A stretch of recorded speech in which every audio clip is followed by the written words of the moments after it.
사랑합니다. 네, 우리는 오늘 마가복음 9장을 함께 읽었습니다.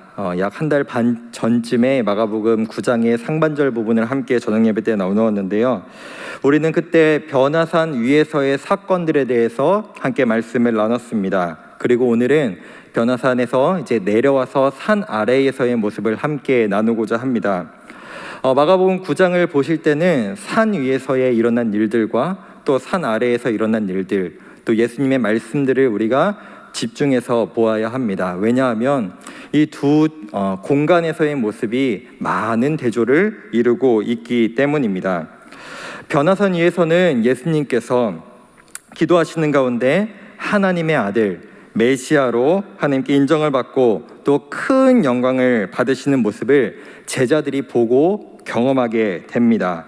그러나 그 영광 중에서 산에 내려와서 보니 오늘 우리가 본문에서 본 것과 같이 귀신에 사로잡혀 고생하는 아이가 등장하고 또 그 아이를 어떻게든 고치기 위해서 몸부림치고 있는 한 아버지의 모습을 우리는 볼 수 있습니다. 그리고 그 문제를 해결해 달라고 요청을 받은 제자들은 그 문제를 능히 해결하지 못하는 무능력한 모습을 우리가 또한 볼 수 있습니다. 변화산 위는 하나님의 영광으로 충만한 모습을 우리가 볼 수 있다면 이 변화산 아래의 모습은 죄와 죽음과 질병과 도저히 해결할 수 없는 많은 문제들로 가득한 모습들, 그 세상을 우리가 볼 수 있습니다. 오늘 본문을 보시면 많은 종류의 사람들이 등장합니다. 먼저는 경건의 모양은 있지만 그 경건의 능력을 나타내지 못하는 제자들을 우리가 볼 수 있고요. 또 그런 제자들 때문에 하나님에 대한 기대와 소망마저 잃어버릴 뻔한 한 부자가 등장하게 됩니다. 그리고 그 장면을 보고 있는 수많은 무리들이 이 장면에 등장하고 있습니다. 예수님은 이 땅에 오시면서 인간의 몸을 입고 낮아지시는 그 성육신의 모습을 우리에게 한 번만 보여주신 것이 아닙니다. 인간의 몸을 입고 이 땅에 오신 것으로 끝나신 것이 아니라 언제나 예수님께서 낮아지는 것으로, 낮은 모습으로 우리에게 그 모습을 보여주셨습니다. 우리가 9장에서 보았듯이 예수님은 그 큰 영광의 자리, 변화산 위에 그저 머물러 계신 것이 아니라 제자들의 요청에도 불구하고 그 산 아래로, 그 끔찍한 산 아래로 내려오십니다. 그뿐만이 아닙니다. 예수님은 언제나 영광의 자리, 사람들이 예수님을 칭송하고 예수님을 왕으로 추대하려고 하는 그 자리에서 언제나 떠나시고 피하십니다. 결국 마지막에는 그 골고다 십자가 죽음의 자리까지 내려가시게 됩니다. 예수님의 삶은 언제나 위를 향하는 삶이 아니라 아래를 향하는 삶이셨습니다. 제가 이 본문을 묵상하고 설교를 준비하면서 제 모습을 한번 떠올려 보았습니다. 제가 처음에 전도사로 사역을 시작했을 때, 그리고 이제 목사가 된 지 연으로 따지면은 이제 3년이지만 이제 횟수로는 아직 2년도 채 되지 않은 저의 모습을 돌아봤는데, 사역을 오래 하면 오래 할수록 예수님에 대해서 더욱더 알아가면 알아갈수록 예수님을 닮겠다라고 결단하고 살아가는 이 사역자의 모습이 오히려 더 낮아지고 겸손해져야 하는 모습일 텐데, 과연 나의 현재의 모습은 전도사 때에 비교해서 더 낮아졌는가, 겸손해졌는가라는 생각을 한번 해보게 되었습니다.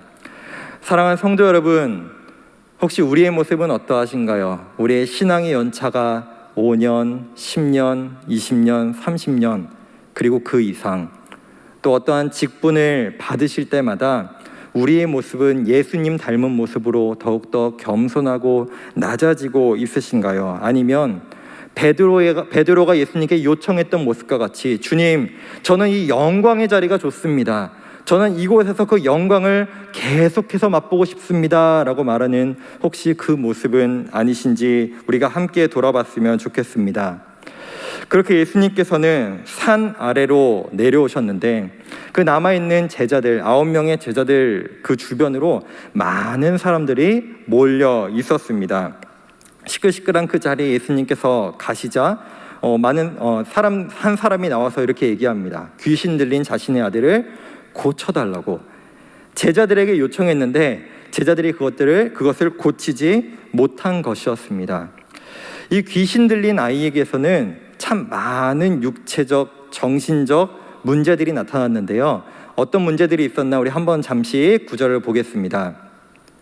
네, 보시면은 거꾸러져 거품을 흘리며 이를 갈며 파리해지고, 또 예수님 앞에 나오자 경련을 일으키고, 또 엎드려져 굴렀고, 또 그 다음에 보시면은 어릴 때부터 불과 물에 자주 던져지는, 누가 봐도 너무나 고통스러운 인생을 살았던 모습임을 우리는 볼 수 있습니다.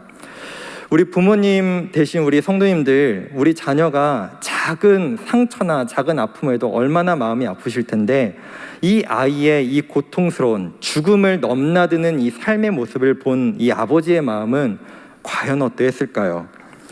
더 큰 문제는 무엇이냐면, 이 문제를 해결하기 위해서 예수님의 제자들 앞에 찾아왔지만, 그리고 이 아들을 제발 좀 고쳐달라고 요청했지만 그 문제는 해결되지 않았던 것입니다. 그러므로 말미암아 이 제자들이 그 아이를 고치지 못해서 그 무능력함이 결국에는 예수님께 번지게 된 것이죠.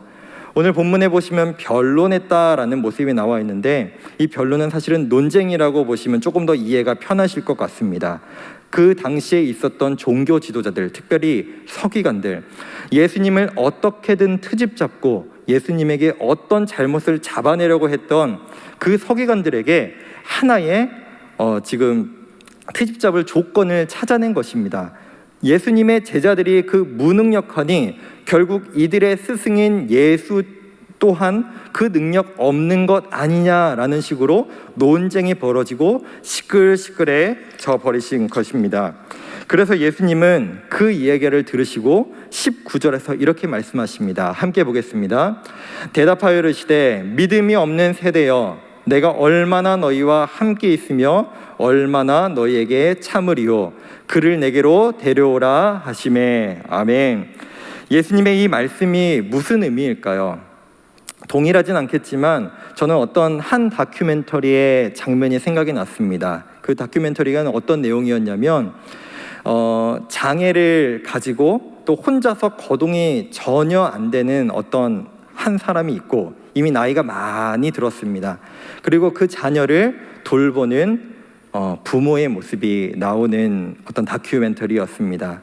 근데 그 제작진들이 이 부모님, 이 자녀를 수발드는 이 부모님에게 소원을 하나 물어보자 소원을 이렇게 대답했습니다. 내가 이 아이보다 하루 늦게 죽는 것이 소원이다 라는 이야기를 하시는 것을 제가 보았는데요.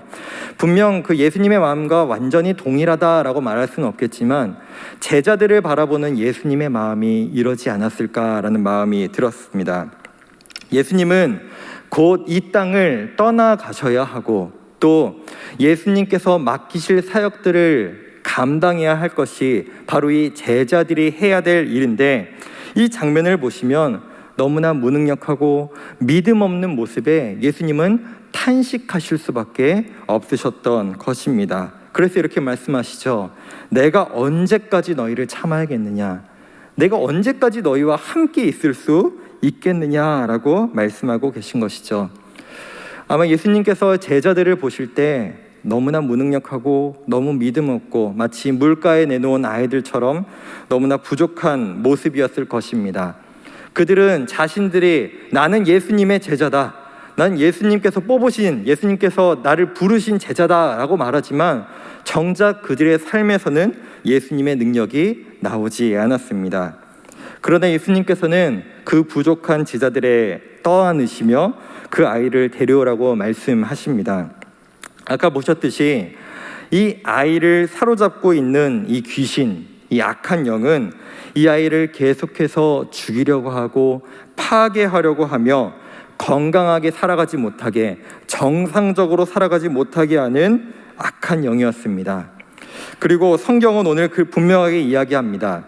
이 아이가 육체적으로, 정신적으로 어떤 고통을 받는 것 같이 보이지만 분명한 것은 귀신이 그 인생을 지금 사로잡고 다스리고 있다는 것입니다. 그런 불쌍한 아들을 둔 이 아버지가 예수님 앞에 이렇게 얘기합니다. 무엇을 하실 수 있거든 나를 불쌍히 여기사, 우리를 불쌍히 여기사 도와주옵소서. 이 조건이 너무나 믿음 없어 보입니다. 예수님 앞에서 할 수 있거든, 하실 수 있으면 우리를 불쌍히 여기사 도와주옵소서라고 말하고 있는 것이죠. 그런데 이 아버지가 왜 예수님 앞에 이렇게 이야기했을까요? 이 아버지 입장에서 우리는 인간적으로 어느 정도는 이해할 수 있는 부분이 있습니다. 아마도 지금까지 정말 이 어릴 때부터 아팠던 이 아이를 고치기 위해, 살리기 위해 이 아버지는 얼마나 많은 노력을 했을까요? 얼마나 많은 시도들을 했을까요? 그러나 지금까지 한 번도 원하는 결과를 얻은 적이 없었을 것이고, 그래서 지금 예수님의 제자들 앞에 나와서 고쳐달라고 얘기했을 것입니다. 그런데 그 예수님의 제자라고 하는 사람들 또한 어떤 모습을 보이느냐? 고치지 못하고 쩔쩔매는 모습을 보았을 때 이 아버지의 마음, 기대와 소망으로 가득했던 그 마음이 다 무너져 내리지 않았을까요? 그래서 그들의 스승인 예수님이 오셨을 때도 고칠 수 있으면 한번 고쳐주십시오 라고 하는 믿음 없는 모습으로 이야기할 수밖에 없었던 것입니다. 이 본문에 나오는 제자들의 모습, 저에게 좀 대입해보게 되었습니다. 경건의 모양은 있지만, 예수님의 제자라는 어떤 호칭은 있지만, 어떤 직책은 있지만 그들에게서 능력은 나타나지 않는 모습. 저 또한 겉으로 보기에는 괜찮아 보이고 그래도 괜찮은 목사처럼 보이고 믿음 있어 보이고 하는 모습이지만, 정작 내 삶을 뜯어보면 내 삶에 과연 하나님의 어떤 능력이 나타났을까? 하나님의 능력을 나는 얼마나 경험하며 살아왔는가라는 생각을 해보게 됩니다. 이 세상은 마치 귀신에 사로잡혀 고통 중에 그 어둠 속에 살아가는 이 아들의 모습과 너무나 동일한 것 같습니다. 또한 이 아버지와 같이 믿음 없는 모습으로 돌아가고 있는 것 같습니다. 그러나 이 아버지를 향해, 그 믿음 없는 아버지를 향해 예수님께서는 단호하게 이렇게 23절에서 말씀하십니다. 23절 함께 보겠습니다. 예수께서 이르시되 할 수 있거든이 무슨 말이냐? 믿는 자에게는 능히 하지 못할 일이 없느니라 하시니. 아멘. 이 구절이 참 많은 분들이 좋아하시는 구절이라는 것을 알고 있습니다. 그런데 우리가 이 구절을 받을 때 이 절만 받아들이다 보니, 이 절만 우리가 생각하다 보니 좀 잘못된 생각으로 이 구절을 받아들일 때가 많은 것 같습니다. 마치 이 구절을 잘못해서 우리가 받아들이게 되면 나에게 이 믿음만 있으면 내가 생각하는 대로, 내가 계획하는 대로, 내가 하고 싶은 대로 무엇이든 이루어질 것이다 라고 우리는 쉽게 잘못 판단하게 될 때가 많습니다. 그러나 이 구절의 의미는 분명히 그것을 뜻하는 것이 아닙니다. 여기에서 능히 하지 못할 일이 없다의 주체는 내가 아닙니다. 내가 할 수 없다가 아니라, 내가 할 수 있는 것이 아니라 바로 예수님께서 하실 수 있다라는 것을 내포하고 있는 것입니다. 즉, 능히 하지 못하실 것이 없으신 분, 그 전능하신 분은 내가 아니라 바로 우리 예수님이라는 것입니다. 역으로 말하면 그 예수님, 나에게서 능력을 행하시고 능력을 보이실 그 예수님을 우리가 온전히 신뢰하고 믿지 않는다면 우리의 삶 가운데 아무 일도 일어나지 않을 것이라는 거죠. 그래서 이 아버지를 향해 예수님은 이렇게 말씀하십니다. 너의 그런 믿음을 가지고는 내가 아무것도 할 수 없다. 온전한 믿음을 가지고 나에게 구하라 라고 말씀하시는 거죠. 우리 예수님은 누구에게, 어디에서, 어떤 상황에서 일하실까요? 바로 예수 그리스도를 향한 믿음을 가진, 온전한 믿음을 가진 사람에게, 또 그 믿음이 있는 그 자리에서 일하시기에 우리는 날마다 그 믿음을 구하여야 할 줄로 믿습니다. 그런데 정말 이 아버지에게 믿음이 전혀 없었을까요?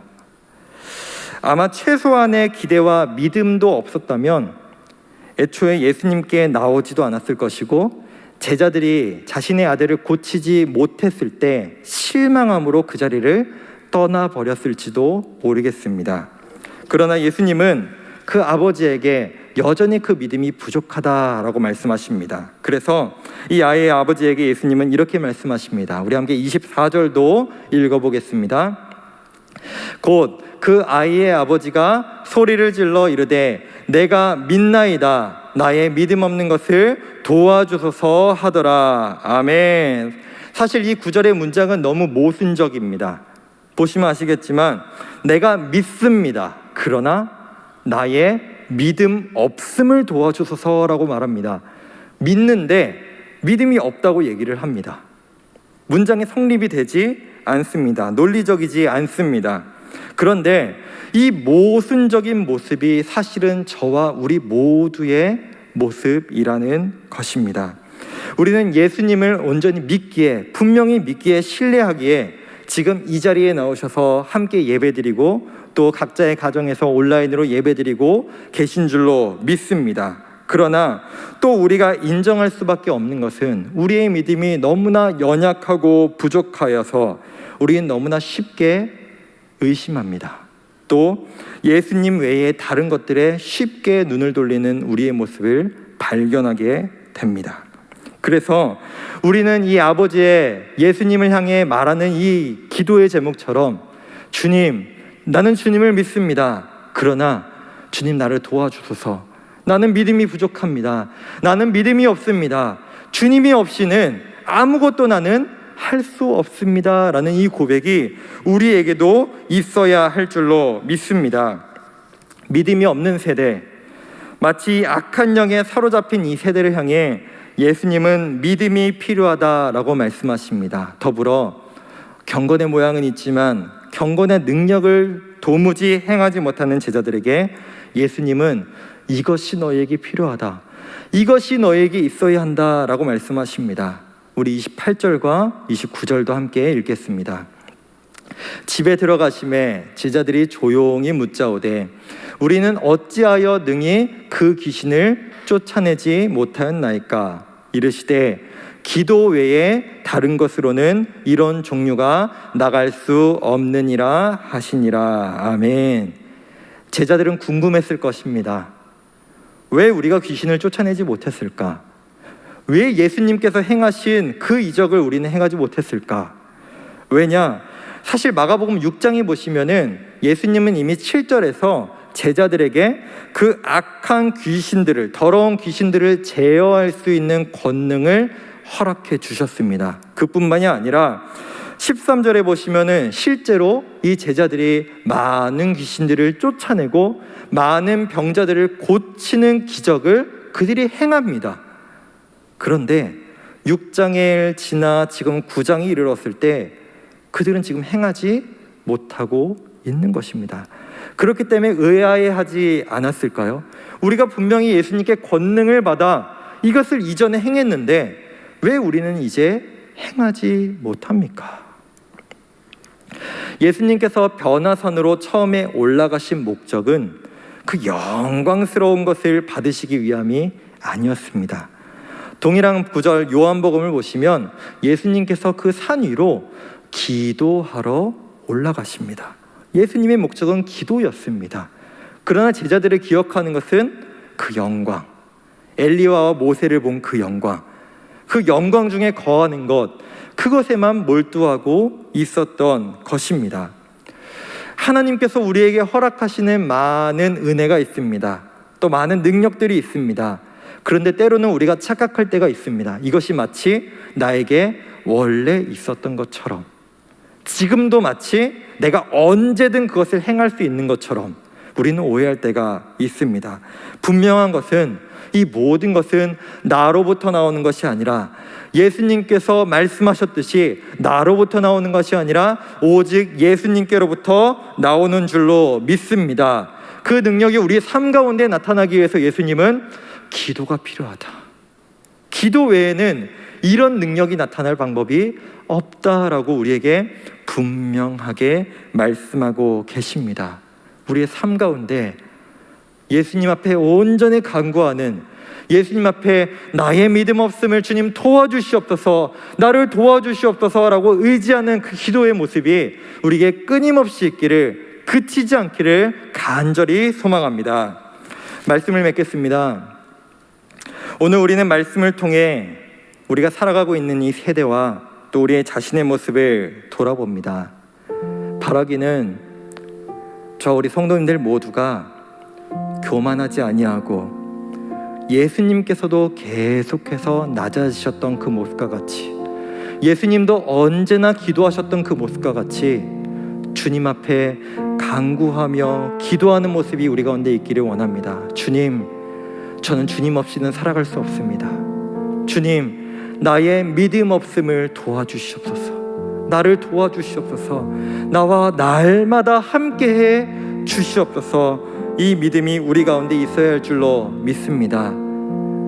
나의 직분이 무엇이고, 내가 신앙생활을 몇 년을 했고, 내가 예전에 귀신을 쫓아봤고 병자를 고쳐봤고, 이것에 사로잡히는 모습이 아니라, 그 예전에 사로잡히는 것이 아니라, 주님, 오늘도 난 주님이 필요합니다. 오늘도 함께하여 주옵소서, 오늘도 나를 도와 주옵소서라는 믿음으로 날마다 주 앞에 나아가는 우리 모든 성도님들 되시길 간절히 소망합니다.